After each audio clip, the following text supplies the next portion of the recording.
Olá! Imagine se o Brasil tivesse 2 presidentes da República, 2 congressos nacionais e 2 Supremos Tribunais Federais. Pois é mais ou menos isso que está acontecendo na Venezuela, nossos vizinhos que um dia foram os mais ricos da região. A crise já fez com que milhões de venezuelanos deixassem o país. Para entender melhor essa situação, convidamos Luiz Ramos Reis, juiz exilado do Supremo Tribunal de Justiça da Venezuela, e também a jornalista Mariana Marval, que vive em Caracas e cobre política em noticiários de rádio e de TV venezuelanos. Os dois vão falar com a gente por videoconferência. Este é o Cidadania Mundo, o seu espaço de debate sobre temas internacionais. Agora a gente vai falar com a jornalista Mariana Marval, que está em Caracas e conversa com a gente por videoconferência. Oi, Mariana, tudo bem? O presidente Nicolás Maduro sempre fala que há um direcionamento da mídia em só mostrar as coisas ruins da Venezuela e que há também uma disposição dos empresários da Venezuela de fazer com que as coisas, os atos de governo não funcionem. O que você pensa disso?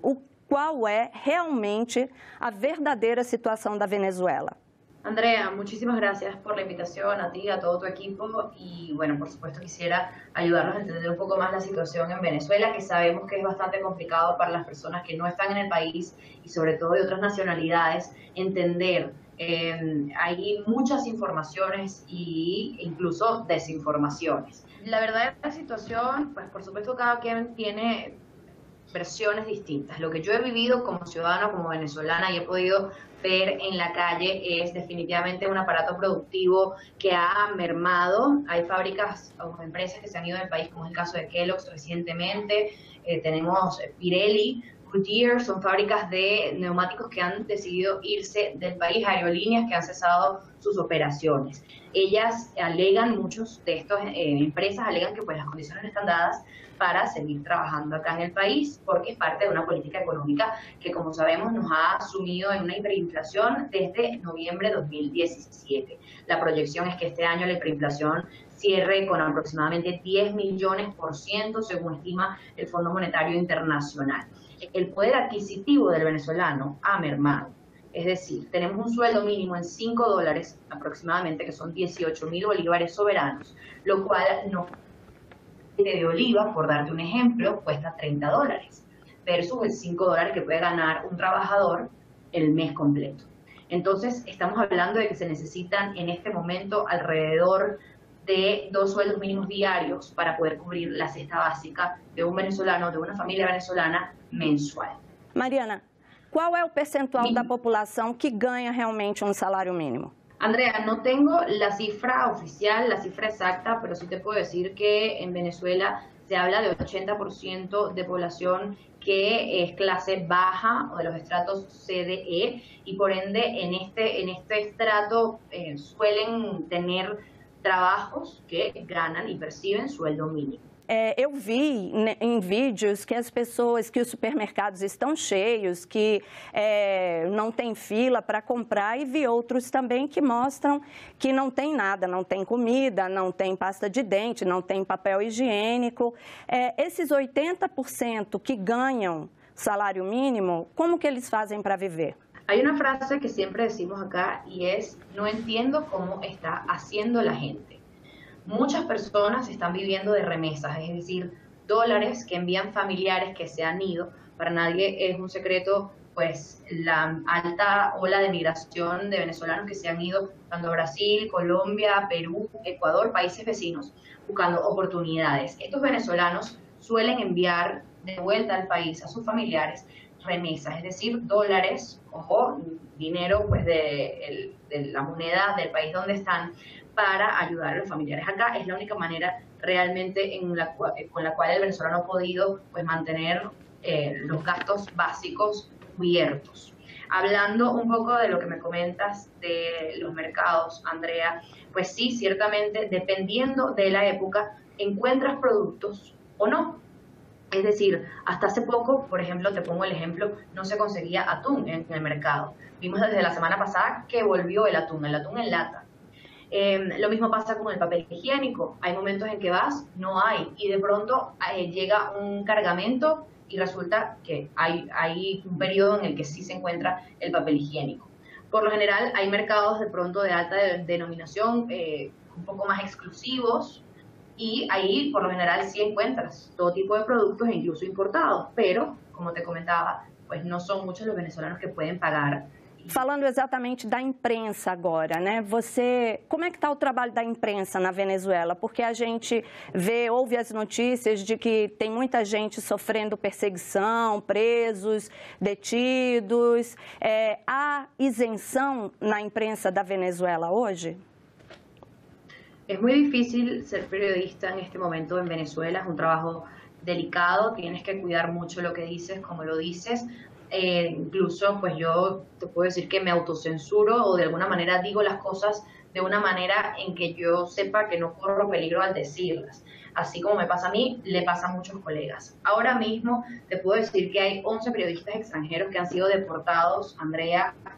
Recientemente vimos el caso de Billy Six, un alemán que salió del helicoide después de 100 días detenido y ya pues el fin de semana fue excarcelado y ahora ya está en Alemania. Sin embargo, le habían dado incluso régimen de presentación cada 15 días.